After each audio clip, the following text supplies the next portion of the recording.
Hey everybody, welcome to another edition of Humor Mill TV. I'm your host, Frank Holder. This is where we always interview comedians who are on the rise, on the come up, doing all kinds of different things. And in this particular case, they are doing something extraordinary. The reason why I say that is because I have the comedian known as Akintunde, who is doing something extraordinary in the VR world, which we're going to talk about in just a second. But before we jump into that, first of all, thank you for joining, bro. I appreciate you. Man, thank you, Frank. Let me say this up top. Thank you for what you do for our brand of comedy, for black comedy, for all the different textures and genres within that come up under that heading. And it's not, I know you don't just cover black comedy, but I'm just saying this as a comedian who can't always get coverage on other platforms. I thank you for the years and years of always showing comics of my hue a whole lot of love. Thank you, sir. Thank you. Let's jump into it. I have to ask you, bro. You've been doing comedy for a long time because as long as I've been doing Humor Mill, I've been seeing your name in these circles, doing comedy circles. So can you tell everybody about how long you've been doing comedy, how you got started in doing comedy, and what made you decide, once you decided to do comedy, what made you decide to say, listen, I'm going to do clean comedy, and I don't even mind my name being circulated in the circles of doing gospel comedy, because that's a difference too. Well, I've been doing comedy now for 27 years. And I started in Savannah, Georgia, Comedy House Theater on Mall Boulevard in Savannah, Georgia. Start open micing there. And as an open micer, I would just be there on Tuesday nights. Usually I would hang around all week, hang out with the headliners. I was one of those comedians who would ask a lot of questions. So if you had a headliner that was talkative, I would listen. I would answer, ask questions and get answers. I'd take him to lunch, buy breakfast. If I was a master barber, so I would offer a free haircut. A lot of brothers like, shoot, I'm on the road, you cut hair? Man, come by the hotel. Then that gives me another hour and a half of that comedian just pouring information into me. So that's how I started, just as a young, hungry comic. And then I started getting some bookings, some opening dates, some host dates.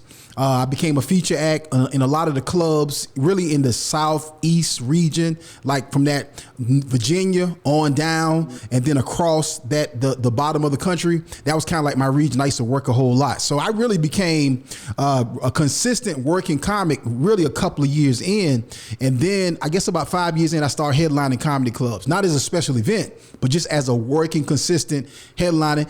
Back in them days, it wasn't like the early days, so you could still make a couple grand, 2-3 grand a week. I was in that phase, and I did that for a while. And then to answer your question, I got saved. I got saved in '99. And when I got saved in '99, my career, I just couldn't do it the same way that I did it before. I'm an all or nothing type person.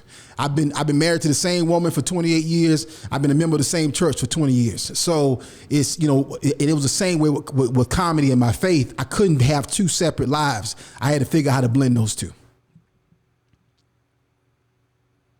Right. I understand your struggle because I got saved in 2000 and you try to do certain things, still staying in your lane of what you're doing. And I find it a struggle. Like if you've been following the Humor Mill, I don't post stuff about people fighting and divorce and I don't do that because I'm not one person to spread that kind of stuff. I just can't do that, Right. And let everybody else do that for the hits and people make a lot of money doing that. I could Right. do that too, so I don't do that. So I applaud you for that. Now Thanks, now sir. that you've decided that the lane is you're going to do clean comedy and gospel comedy, have you found it more of a struggle to say that just let the world know that this is what you decided to do? Has it been more of a struggle that you think to do that? It's interesting. It's more of a struggle within the community of comedy and within the entertainment industry. Not though outside. I mean, the thing about comedy is, as you well know, people can have their own little pockets. And there's different little veins within the comedy world. So what I didn't realize was when I got saved and really started to kind of venture into it, my pastor started calling me a gospel comedian, and I was like, I don't want to be called that. and then I kind of, as I went deeper into it, really understand what the meaning was, I was open to it. But to answer your question, I didn't find a struggle of me getting opportunities or work. The struggle came more or less within the industry because there was this mindset or this stigma that if you were a Christian comedian or a gospel comedian, then you're not funny. Or a Christian or gospel comedy wasn't funny. And so like when I would go back and do clubs or go to LA and showcase, comedians would bring me up like he do his little church stuff. You know, I'm like, what the heck is that? Dude, what are you talking about? I've been headlining comedy clubs, like some of the hardest rooms in the country, your Peppermint Lounges, your 559 in Atlanta, your Studio 183 Miami Nights in Miami, Florida. I was doing those rooms before I got saved. So there's not a question about funny. It's a question of choices. So it was a challenge within the industry, but not without. I've gotten more opportunities in writing, in producing, even commercial work, but just playing venues. I got more opportunities after I became a Christian comedian. The funny thing is, quiet is kept. The Christian comics, they have more of a bigger audience. They have more people turn out. They're more supportive than the normal comedy industry is. But the people who are the so-called gatekeepers, they don't know that. So yeah. I applaud you for even sticking to that. You know what I mean? So all right, let's dive into your comedy career, because over the years you've become a producer. You've done a lot of different things. Obviously, you've done a podcast. You've done stand-up. You've toured and everything else. I'm really interested in what you're doing now to bring attention to what you're doing in the comedy industry, because we know the comedy landscape has changed. Can you explain how you saw what you're about to do and how you saw the landscape changing and why you decided to do what you're about to do with the VR? Now, for those of you who are watching this right now, Akintunde is about to do something in the VR world, and there's a lot happening in the VR world where comics are starting to do VR comedy, and they're starting to do comedy via VR, where you put on the goggles and you watch it all over, where you could be anywhere and you could watch it as if you're sitting in the audience. That's your little quick synopsis of what's going on in the comedy. Like DL is doing it with I know DL Hughley is doing it with the goggles with the company that's Microsoft. Oh, I know wow. he's doing that with that. Okay. It has not been successful. I want to say that. It has Gotcha. not. They did not get the return on what they thought they would do. Gotcha. You're taking it a step further by doing a virtual, not just virtual comedy. You're doing a virtual comedy club. Please tell the audience out there what gave you the idea to do this. What's your process of being able to accomplish this, and what obviously your end goals, your end game. Well, shout out to you once again, Frank. Humor Mill, you were ahead of the game. I didn't know that DL was even in the space doing any type of VR comedy. So that's news to me right there.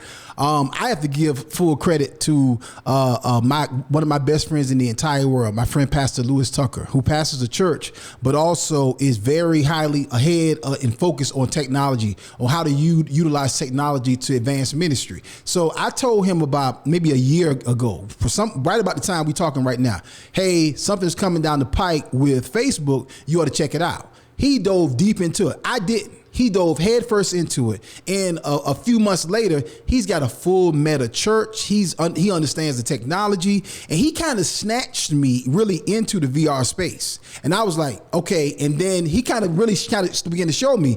Meanwhile, while that is happening, comedian Jason Earls, who is a traveling touring headliner in the Christian comedy space, Jason Earls is all in to Horizon World's Facebook's space. So he's literally helping this brother named Aaron Sorrell, who has a comedy club in Horizon. They're working out the details. They're working out the kinks on this VR comedy. Now they've got a full-fledged comedy venue. So I'm watching them, and I just took my time, to be honest with you, and figured it out. And I shouldn't say figured it out. I took my time and learned. While that's happening, Pastor Tucker literally has a virtual comedy venue built for me.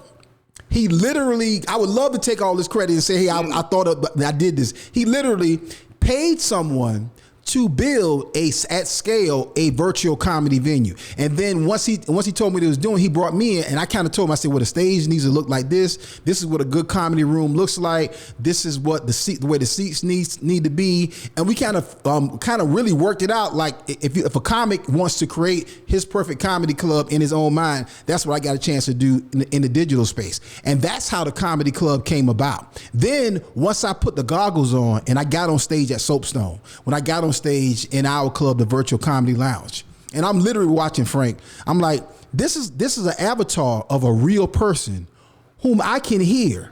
I'm seeing them laughing and chuckling in VR. When they not only do they laugh, their avatar throws up confetti and hearts.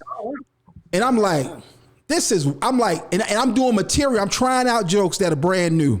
I'm doing tried and true material. I'm talking about the room. I'm literally doing crowd work. People are coming into the room and I'm cracking on this dude's avatar because it looked like one of the Backstreet Boys, and everybody's laughing and he laughing. He throws up his hands. I'm like, this is crazy. The potential for this is off the charts. And I'm like, okay, let's dive into this.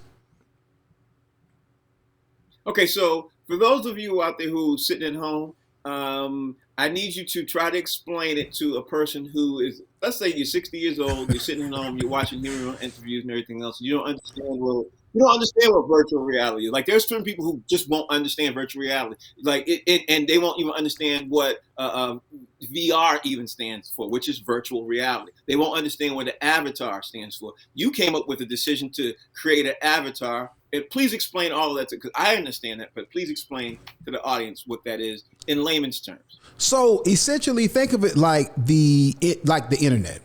The internet is a space. We don't really know what the internet is. It's like air, or it's like it's a dimension. It's another space. But all of us understand it enough now to utilize it to pay bills, to search movies, to watch videos, all that stuff. Think of VR as the same place. The only difference of it is instead of watching it on a flat screen 2D computer, think about being immersed in it in a 3D world. So the same way I look up in my office and I see the ceiling, and if you've got the VR goggles on, you look up in the ceiling and you see whatever the world is, whether it's outside, whether it's a car, or whether it is a venue within the virtual space. So what they've done is, just like the internet, they've created an atmosphere. They've created apps. They've created specific experiences unique to this virtual reality location, the same way you create a unique experience in a website location.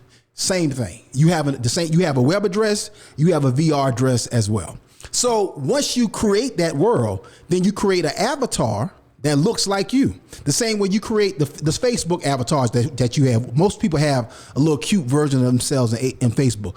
It's the same way in VR. Only difference is you see it 3D. You see, just instead of the front flat, if there's a Frank Holder avatar, I'm seeing the side of your face, the back of your head, your shoulders, your hands, but in a virtual space. So once you do that, then you can create a unique environment, and it's digital. So in other words, for a person who is layman terms, imagine being inside those video games that your grandkids play.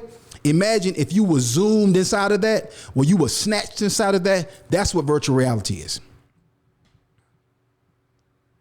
That isn't a perfect explanation. I don't think I could have said it any better. All right, so now let's jump into this. There is a huge amount of potential of what I can see. So I can only imagine what your plans are going to be. So can you give some, I don't want to, obviously I don't want to ask anything more than what you would like to, obviously sure. say. But could you tell us a little bit of some of your ideas of what you might be thinking about coming along down the line and everything else? And here's the big part. And how you'd possibly try to hold off the big dogs who are going to see this and want to copy that. Well, the big dogs are already in the space. They're just trying to figure it out the same way we are. Some of them are further down the road in terms of figuring it out. Some of them are way behind the curve. And I think what VR has opened up for us is an opportunity to create content. You should be doing humor mill interviews within VR. It's no different than we utilize. I'm sure you're already down the road and working at it. So the same way we're doing this conversation, right? Like, who'd have thought that Frank would be doing an interview on the same level as CNN, using the internet, and we're talking side by side, just like CBS, NBC, or anybody else will. That's the value of technology. The same way in virtual is I'm looking at how to create comedy experiences unique to VR that also borrow from the natural experience. So to your point, I can share this with you. We're on a new comedy tour. It's the Love and Laughter comedy tour. A couple of weeks ago, we're playing 70% of a venue in Statesboro, Georgia. I'm on stage. I'm doing a show. And so it's literally people who brought tickets to come inside of a venue and experience a full-fledged comedy show. A couple of nights later, I'm in our studio doing a virtual comedy show to a Facebook audience. A couple of nights after that, I'm in the VR space in the comedy club, Soapstone Comedy Club, performing for a audience of avatars. The next night, I'm inside of a virtual space, our own space, performing for in front of avatars. What I'm showing is that's a tour. It's a true hybrid comedy tour. So tomorrow night, Friday night, I'm in San Francisco, California. On next Friday night, I'm in Hollywood, Florida. It's a virtual tour, but it's a physical tour, and it's like, why limit ourselves? If I can be someplace virtually. Last week, I had a show in Hampton, Virginia, Friday. Saturday night, me and my wife stayed over in Hampton, hung out in the hotel. I put the goggles on. I have a full comedy show in the same hotel, same city I was in the night before, but I'm casual. I'm laid back. I have no shoes on. I got a stocking cap on in a VR goggles, and I'm doing a full-fledged comedy show, talking to people from all over the world who do not know me and have never heard of me. That's game changing.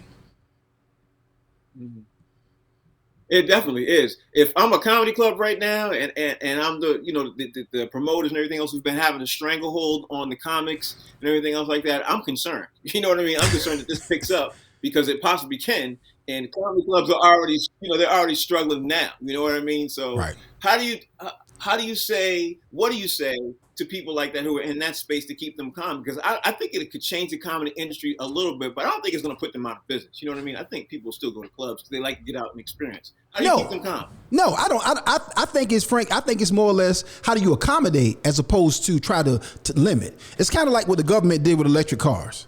The government tried to slow down electric cars, but you couldn't slow it down. Mm-hmm. It's already happening. So I think the comedy industry and the greater entertainment industry overall has to figure out how can I accommodate, how can I make room for this as opposed to trying to limit this and slow this down, because it's not possible. And guess what? Once the greater population gets their hands on this type of equipment and understand this experience, it's going to multiply like tenfold in a very short period of time. And also, as the price of goggles drop, right now the VR goggles, they average around somewhere between $250 and $450. That's a lot of money. That's quite an investment for most people. However, but watch this. We spend $500 on weaves.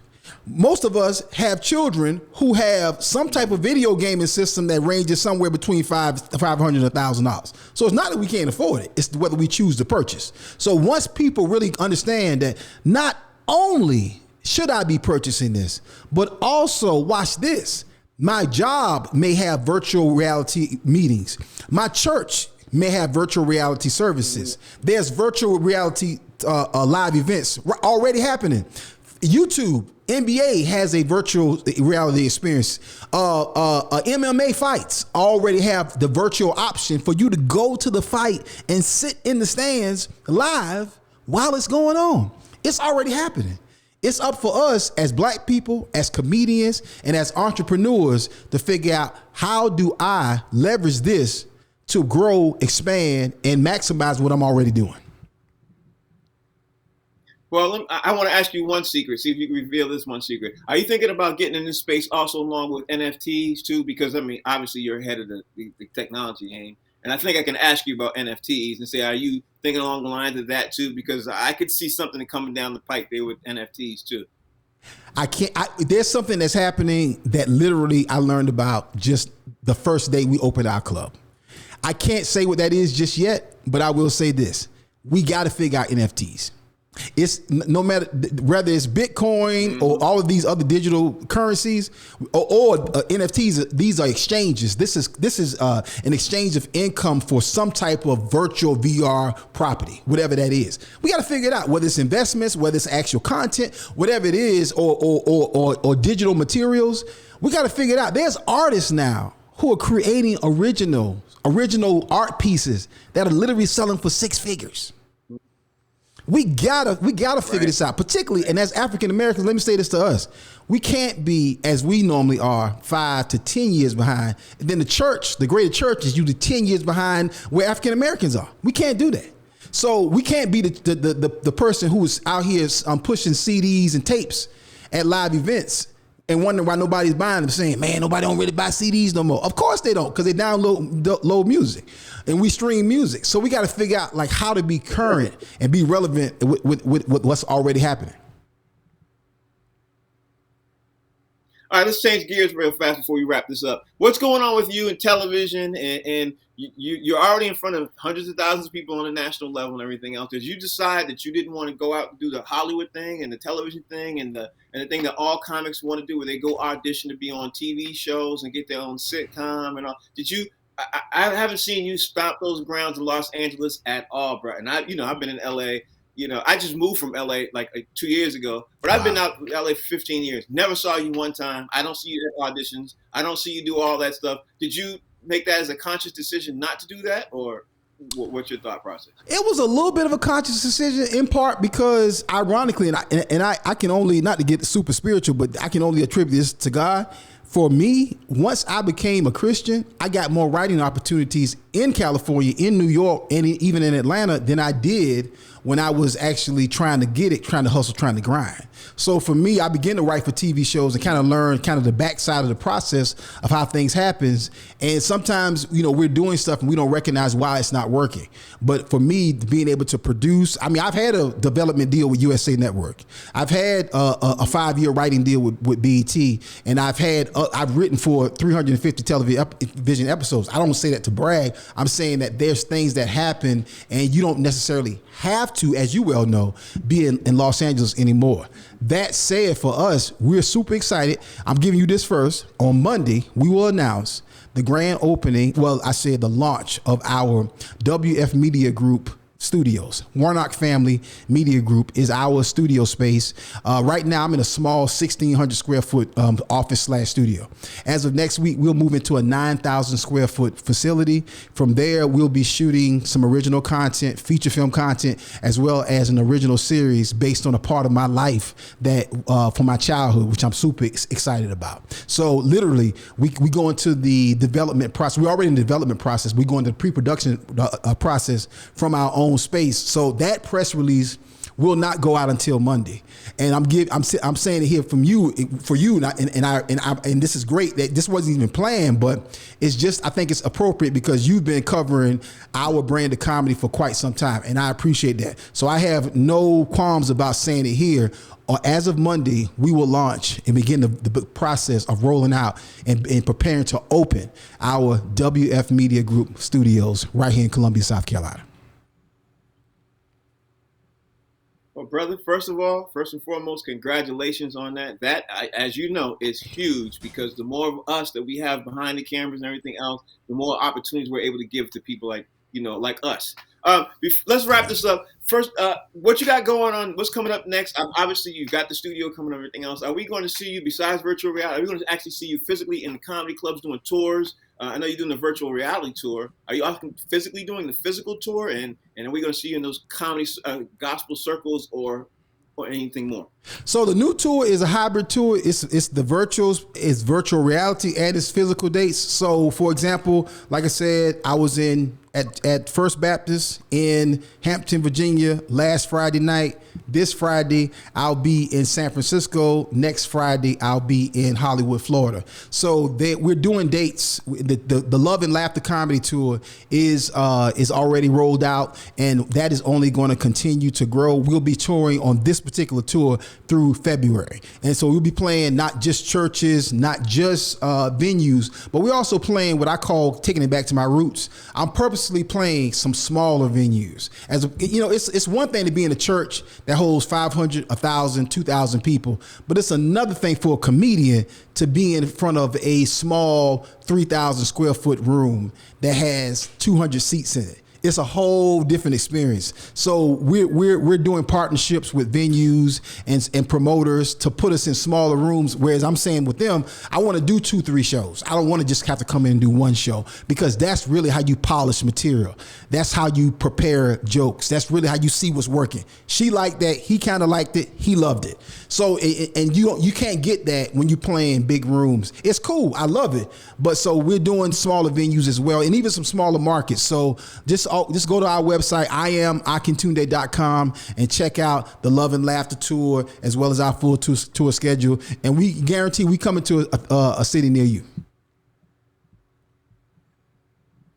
Well, thank you for taking out the time, brother. I greatly appreciate this. I greatly appreciate you educating our audience too. For those of you who don't know, that's the brother right there. See how you spell his name? That's how you get to his website. You say I am, and that's spelling right there. I know people will mess it up. That's how you do it. And once you do that, once you get that along the line, bro, reach out to that brother, connect with him, and be able to talk to him and figure out if how you could watch, how you can see, how you can support, and all that. Brother, thank you for this, man. I greatly appreciate this, man. So thank you, Frank. Good day.